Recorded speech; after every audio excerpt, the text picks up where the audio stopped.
bila kita bicara tentang suara yang bernada, apa kaitannya dengan Al-Quran, maka kita bisa turunkan nanti, ambil satu hadis dulu, kita tuliskan dulu ya supaya kuat referensinya. Boleh dicek nanti ya, boleh dicek. Rawinya namanya Al-Bara. Ya, Al-Bara bin Azib. Ditemukan di Ibnu Majah misalnya. Nomor hadis 1342. Di Al-Bukhari ada, tapi mu'allaq sifatnya. Dan nanti mausul juga di beberapa hadis yang lain. Perhatikan baik-baik. Langsung saja qala Rasulullah sallallahu alaihi wasallam. Perhatikan kalimatnya. Zayyinul Qur'ana bi aswatikum, atau kama qala Rasulullah sallallahu alaihi wasallam. Baguskan bacaan suara kalian itu saat membaca Al-Quran. Baguskan suara kalian itu saat membaca Al-Quran.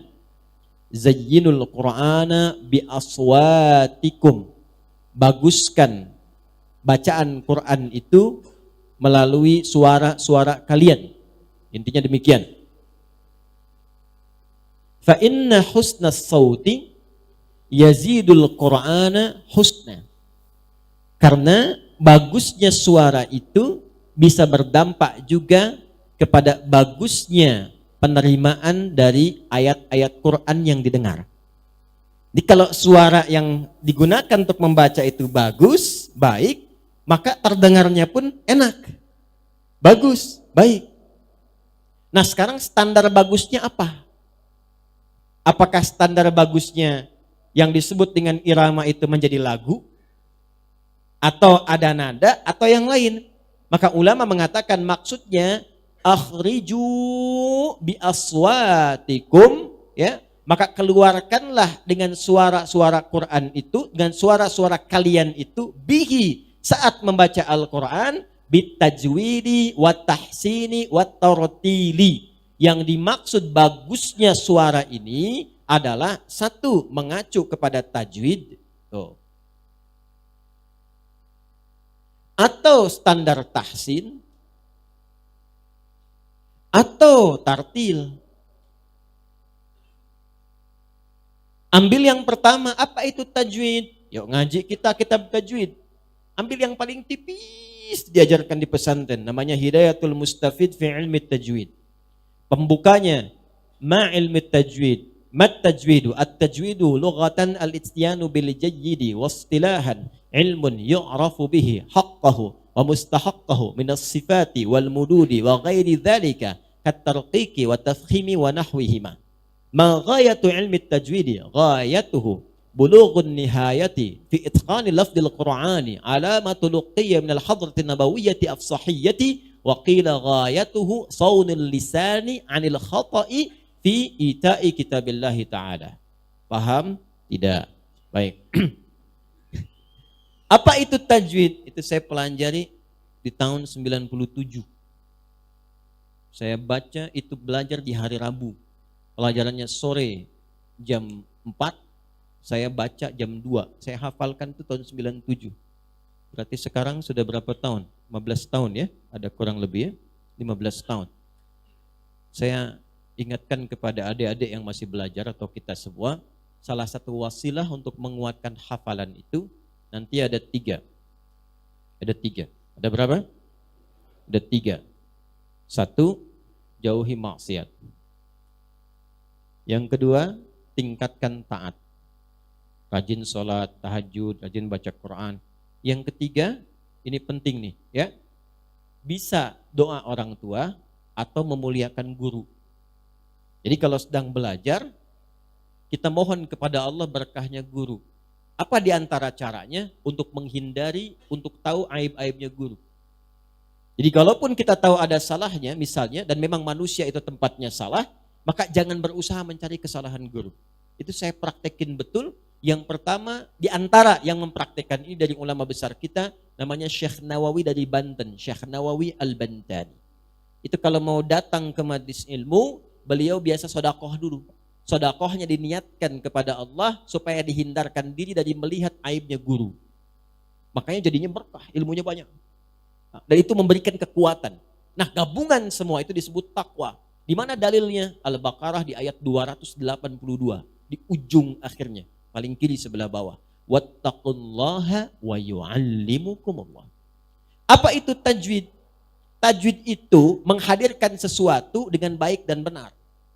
Kalau terkait dengan Quran, membaca Quran sesuai petunjuk yang diberikan oleh Nabi Sallallahu Alaihi Wasallam dengan aturan-aturan tertentu, mengucapkannya benar keluar dari tempatnya, plus dengan karakter sifat-sifat hurufnya. Singkatnya demikian, sehingga keluarlah panjang-panjang, pendek dibaca pendek. Tahu kapan menyambungkan, tahu kapan berhenti. Itu makomnya tajwid. Apakah dibaca berdengung? Apakah dibaca disambung? Apakah harus berhenti? Makomnya tajwid. Nah, di antara pembelajaran tajwid itu, ada nanti materi-materi yang mengajarkan kita bacaan-bacaan tertentu. Misal, yang paling gampang. Ada yang namanya mad, dibaca panjang. Ya, baik mad tabi'i, singkat dengan 2 harakat. 2 harakat tuh gini, asalnya harakat begini 1, ditambah lagi 1 begini. 1 tambah 1 jadi 2, biasanya dipasangkan tanda begini. 2 harakat itu kalau kita baca cepat di sini, tambah kecepatan yang sama dengan ini. Ya, misalnya fataha begini, fataha, fataha, fataha, tambah lagi pakai alif misalnya begini. Alif ini gambaran ini 1 tambah 1, jadi 2, jadi begini tandanya. Maka dibacalah 2 harakat. 2 harakat itu gabungan baca ini dan ini. Ya, fathah dan fathah. Fataha, fataha, fataha. Nah, kalau nanti 4 harakat tinggal 1, 2, 3, 4. Kalau mau rumus cepatnya begini, setiap 2 harakat itu, taruhlah kita ambil misalnya 1 detik. Ya, jadi kalau 4 harakat berapa detik? 2 detik. Ya, kalau 6 harakat berapa detik? 3 detik. Setiap 2 harakat 1 detik. Itu paling gampangnya. Ya. Misal kalau 2 harakat 1 detik saja. Alif lam mim. Tahan. Dzalikal kitab. Dzalika 1 detik saja. Dzalikal kitabu la raiba fihi. Hudal lil muttaqin. Mad arid lisukun bisa 2, bisa 4, bisa 6. Kalau mau 2, 1 detik. Hudal lil muttaqin. Ya, 4, 2 ketukan, 2 detik. Hudal lil muttaqin. 6 harakat, 3 detik, gampang. Hudal lil muttaqin. Selesai. Gampang kan? Halo, gampang? Gampang ya? Nah, ini tajwid. Jadi kalau kita belajar tajwid dari panjang dan pendek saja, itu otomatis akan melahirkan suara yang menghadirkan nada. Itulah irama. Makanya otomatis belajar Quran pakai tajwid itu pasti akan keluar irama. Dan yang paling menarik, irama Quran itu 1, beda dengan musik. Makanya iramanya nggak bisa disebut musik. Awas ya, iramanya nggak bisa disebut apa? Musik. Ada 2 nanti irama yang nggak bisa disebut musik. 1 Quran, yang kedua adzan. Jelas? Karena itu musik sudah ada di zaman jahiliyah. Jangan salah. Sudah ada. Karena untuk membuat syi'run, orangnya syair, jamaknya syu'ara. Untuk membuat syair itu syaratnya 4. Syair, itu syaratnya 4. Di antara 4 itu ada fasahah, harus fasih kata-katanya. Nggak boleh a-i-e. Yang kedua, khayal, ada imajinasi. Semakin tinggi imajinasi, semakin kuat ya daya pikat syairnya. Yang ketiga apa? Ada unsur musik. Makanya nanti ada notasi di jahiliyah itu. Notasinya dikenal dengan bahar namanya. Ada 16 bahar. Ini ilmunya arud namanya. Ada 16 notasi. Ada rumus tawil yang pertama. Tawilun lahudunal bukhuri fadailu. Fa'ulun mafa'ilun fa'ulun mafa'ilu. Kifa nabki min dhikra hadal habibi bihadal manzili. Bisaqtili wa baina dakhuli fahawmali. Ya. Kifa nabki dzikral habibi wa manzili bisaqtili wa baina dakhuli fahawmali. Itu tawil. Ada yang mustaf'ilun mustaf'ilun mustaf'ilun mustaf'ilun mustaf'ilun mustaf'ilun rajaz. Sautus safiril bulbuli هيج قلبي الثملي الماء والزهر مع الزهر لهض المقلي فأنت يا سيد لي وسيدي ومولى لي فكم تيمني غزيل أقيقلي كطفته من وجنة من فعل هذا الرجل فقال لا لا لا لا فقد غدا مهرولي وولولت ولي ويل لي فقلت لا تولولي فبين اللؤلؤ لي قالت له هنا كذا إن هرود المقلي كهتا ككيل لي طب لي. Oh. Bisa diulang? Ada madid, mufa'alatun fa'ilatun. Ya, apa jadinya? Dipraktekkan. Tala'al badru alaina min thaniyatil. Itu madid, itu rumusnya. Orang jahiliyah udah punya semua, ada 16 rumus. Udah ada. Makanya ketika Quran diturunkan, nggak ada formulasi irama-irama yang menggunakan 16 ini. Makanya mereka tahu ini bukan musik. Mereka paham itu karena nggak ada satupun rumus musik dipraktekkan di Quran. Mereka tahu ini bukan buatan manusia, cuman karena gengsi aja menyoal. Mereka tahu Abu Jahal, Abu Lahab dan Abu yang lainnya itu, selain Abu Bakar dan yang baik-baik ya. Itu tahu mereka semua itu. Makanya dulu pun sahabat ngerti syair tuh ngerti, banyak sahabat ngerti, tapi nggak pernah ditemukan ada sahabat Nabi baca Quran pakai irama musik, itu nggak pernah. Anda pernah dengar nggak Abu Bakar misalnya baca surat Ad-Duha ya dengan rumus madid, wadduha wallaili idza saja. Pernah dengar? Nggak pernah. Karena iramanya beda. Karena itu nggak pernah ada sanadnya. Ya, kalau sudah ada tajwidnya, jangan dipaksakan pakai irama musik. Karena itu nggak akan enak keterimanya. Iyyaka na'budu wa iyyaka nasta'in. Coba baca Quran gitu, bubar jamaah itu. Alam nashrah laka sadrak. Nggak bisa. Wa wada'na anka wizrak. Nggak bisa. Coba aja Anda. Jangan ya, jangan. Jadi kalau sudah ada tajwid, nggak usah pakai langgam yang aneh-aneh. Nah, mau langgam Jepang, langgam Cina, langgam Jawa, langgam Sunda. Orang kayak, yuk pepuh lah, daminati lada, nih baca Quran nanti. Nggak bisa. Ya, bubui bulan, sangran bentang, alam taro, kaifa fa'ala rabbuk. Nggak bisa. Nggak enak keterimanya. Jelas ya? Jadi nada di Quran itu, irama Quran itu bukan musik yang dimaksudkan di musik-musik biasa. Bukan itu, beda. Itu dihasilkan dari tajwid. Karena itu sentuhan ke hatinya pun lain. Dan dahsyatnya, setiap orang yang belajar tajwid, itu akan keluar bacaan Quran dari lisannya yang menandakan irama-irama secara pribadi masing-masing. Itu bisa beda satu dengan yang lainnya. Mau disama-samain akan ketahuan. Bismillahirrahmanirrahim. Oh iya masih cecep. Udah ketahuan. Ya orang tua kita dulu tuh. Kan gak ada lagu-lagu yang aneh-aneh, tapi kita tuh tahu dan merasakan betul bacaannya. Tulus, enak. Jadi kalau kita ngajinya benar, diikutin tajwid, keluar irama sendiri. Itulah mukjizat Al-Quran. Jadi gak bisa ditiru siapapun. Alhamdulillahi Rabbil Alamin Ar-Rahmanir Rahim. Siapa itu? Sudais, Ustaz Adi. Ya, jadi kita udah bisa, oh ini Ausi ini Al-Affasi ini. Oh ini Sudais, ini Surem. Udah ada cirinya sendiri gitu. Dan jadi pribadi aja. Karena itu kalau baca Quran, ikut tajwid, jangan ikut lagu. Itu telinga saya tuh sering kali panas kalau jadi makmum. Sering kali panas tuh, tapi nggak bisa dikucek. Ya, kalau imam lagunya bagus emang, cuman tajwidnya merantakan. Iyyaka na'budu wa memang bagus lagunya. Cuman kepanjangan gitu. Ya, jadi jangan ngikutin lagu. Jangan ikutin lagu, sekalipun nanti ada sebagian ulama membuat standar-standar irama. Seperti Bayati, bukan Buyeti, Bayati. Ada Soba, ada Ros, kan? Arotairan alal ghusni yunadi. Ya kan? Ada itu ya? Ada dipraktekkan di Ar-Rahman itu kan?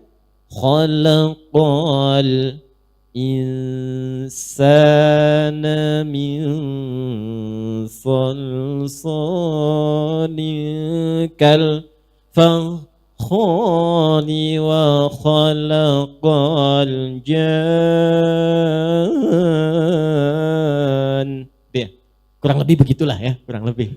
Saya kan bukan ahli di maqamat ya. Tapi maksud saya, itu gambaran-gambaran spesifik untuk Quran. Tapi jangan maksakan baca Quran untuk dibawa ke lagu. Jelas? Karena itu di era Islam, ketika Islam datang memberikan pencerahan dan perubahan, lagu-lagu yang tadinya inspirasi-inspirasi kosong, jadi orang jahiliyah tuh biasa, kalangan para syair, syu'ara itu ada yang datang ke lembah-lembah cari inspirasi. Sehingga lupa dengan anak, lupa dengan kegiatan yang lain. Untuk dapat imajinasi aja lirik-lirik tertentu. Sehingga meninggalkan kegiatan yang pokok. Itu dicela oleh Quran. Tidak dibenarkan. Ya, maka turun Quran surah Asy-Syu'ara ayat 227 itu. Wasy-syu'ara'u yattabi'uhumul ghawun. Alam tara annahum fi kulli wadi yahimun. Seringkali mereka mencari inspirasi datang ke lembah-lembah. Cuman sayang meninggalkan banyak kegiatan yang positif. Kalau diadopsi sekarang nggak usah ke lembah, kadang-kadang gelapin lampu semua, nyalain lilin satu cari inspirasi, tapi sholat ditinggalkan, anak lupa dimandiin, tuh kan? Dan sebagainya dan sebagainya. Nah itu yang tidak diinginkan. Maka dirobahlah dalam nanti peradaban Islam, irama-irama musik tadi dialihkan kepada yang disebut dengan nazam. Maka nazam disertakan kepada disiplin ilmu. Apa di antaranya? Di bahasa ada namanya Alfiyah. Alfiyah Ibnu Malik itu yang paling terkenal 1002 bait. Rumusnya masih sama, yang rajaz, mustafilun, rajaz muzdawaj namanya. Tapi dibawa untuk menghafal kaidah bahasa Arab. Kalamuna lafdun mufidun kastaqim, wasmun wa fi'lun thumma harfunil kalim, wahiduhu kalimatun wal qawlu am, wa kilmatun biha kalamun qad yu'am. Bil jarni wa tanwini wan nida wa al wa musnadin lil ismi tamyizun hasal bita fa'alti atat wa ya if'ali wa nun iqbalanna fi'lun yanjali. Kalau kita hafal ini, pakar di bidang nahwu dan saraf. Ada alfiyah di bidang hadis. Ada alfiyah, ada nanti syatibiyah. Itu nawamat semua itu untuk menghafal kaidah-kaidah tajwid. Nah, itulah di masa era Islam. Begitu mulai ditinggalkan khazanah pengetahuan itu, menjauh dari Quran, jauh dari hadis, orang dulu baca hadis itu jadi kurikulum hidup. Aduh saya gelisah, iman saya itu naik turun terus, gimana supaya naikin dan gak turun? Maka bacalah kemudian kurikulum hadis. Yang dicari di Al-Bukhari itu bukan cuma 1-2 hadis. Buka topiknya, Kitabul Iman, kitab yang kedua, topik yang kedua tentang iman, 57 hadis. Dipelajari semuanya, sehingga iman naik lagi. Pencari ilmu, baca topik nomor 3, Kitabul Ilmi. Itu caranya. Jadi cara orang berinteraksi dengan hadis itu membawa hadis sebagai kurikulum kehidupan. Anda pebisnis, kenapa nggak mengeluarkan hadis-hadis tentang bisnis? Anda pelajar, kenapa nggak mengeluarkan ayat-ayat hadis-hadis tentang ilmu?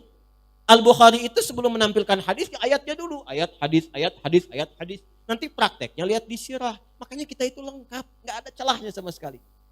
Begitu itu ditinggalkan, ngajinya satu, itu pun nggak jadi kurikulum hidup. Babnya diniat aja, innamal amalu binniyat, innamal amalu binniyat. Sampai di situ. Kita ini siapa? Sebagai seorang ayah, saya tanya jujur aja malam ini. Sebagai seorang ayah, pernah enggak mengeluarkan ayat-ayat bimbingan tentang menjadi ayah yang baik? Katanya pengikut Nabi, pernah enggak mengeluarkan hadis-hadis Nabi tentang ayah? Pernah enggak mengeluarkan ayat-ayat dan hadis tentang bagaimana tanggung jawab seorang anak terhadap orang tuanya? Ya bagaimana mau soleh kalau petunjuk kesolehan itu nggak pernah dibaca. Bagaimana mau benar kalau kebenaran itu nggak pernah dihadirkan. Harusnya baca, pahami, amalkan. Itulah muslim. Karena itu disebut muslim, tunduk, patuh. Pada apa? Pada ketentuan. Ketentuan siapa? Allah. Ada di mana? Quran. Penjelasnya di mana? Hadis. Makanya syahadat kita 2 paketnya. Asyhadu an la ilaha illallah wa asyhadu anna Muhammadan sallallahu alaihi wasallam. Begitu caranya. Begitu ditinggalkan itu balik lagi. Makanya yang tadinya maqamat, nazamat untuk ilmu, balik lagi begitu diambil oleh barat, jadi notasi, musik lagi. notasi musik lagi. Dibawa ke Persia. Jadi apa di Persia itu? Jadi do re mi fa sol la si do, dal ro mim fa sol lam si dal. Itu dari Persia, dari khazanah Islam. Ketika diambil kemudian ke barat, dikembangkan di barat, kan barat punya tipikal, keimanan kan belum ada. Dikembangkan dengan intuisi saja, maka jadi notasi lagi. C, D, E, F, G, A, B, C, G, A, B, C, D, E, Fis, G, D, E, Fis, G, A, B, Cis, D, A, B, Cis, D, E, Fis, Gis, A, E, Fis, Gis, A, B, Cis, Dis, E, B, Cis, Dis, E, Fis, Gis, Ais, B, Fis, Gis, Ais, B, Cis, Dis, Ais, Fis, Cis, Dis, Ais, Fis, Gis, Ais, Bis, Cis. Saya hafal. Cuman apakah main musik bisa? Tidak. Megang gitar? Bisa, megang. Main? Tidak. Gitu. Karena memang saya bukan di situ. Dan tidak terlalu suka saya. Ya, karena gelombangnya nggak sama dengan Quran. Gelombangnya nggak sama. Tapi ada kebutuhan riset untuk mengetahui hukum. Sehingga bisa membedakan mana yang dibolehkan, mana yang tidak. Ini yang boleh, oh ini yang digunakan. Ini yang tidak boleh, jangan dilakukan. Kapan jadi boleh, kapan jadi tidak. Dalilnya mana, alasannya apa, kaidahnya apa. Sehingga keluarlah produk hukum. Itu kepentingannya. Halo? Nah, ya. Saya kira terjawab ini ya. Nah, jadi yang paling dipentingkan itu adalah irama yang dimaksudkan memperbaiki bacaan dari segi tajwid. Tahsin, ya, tahsin bagusnya bacaan secara benar disampaikan. Tartil terukur sesuai dengan hukum-hukum, kapan dibaca panjang, pendek, waqaf, ibtida, ya, dan seterusnya. Itu yang dimaksudkan. Adapun nanti irama akan muncul dengan sendirinya yang menyesuaikan dengan kepribadiannya. Makanya ketika keluar bacaan Quran itu dahsyatnya. Itu bisa menjadi syifa untuk pribadinya dan rahmat. Rahmat memberikan ketenangan, syifa memberikan kekuatan dan kesembuhan. Jadi kalau rajin baca Quran, rajin ya, sesuai tajwid, yang pertama Allah akan berikan kelapangan pada hati kita. Makanya orang ahli Quran itu hatinya cenderung lapang. Nanti manfaatnya itu akan dibawa mudah menerima ujian-ujian hidup. Ya, jadi ketika mendapatkan masalah itu, nggak cepat merespon dengan kegelisahan dan nggak banyak curhat.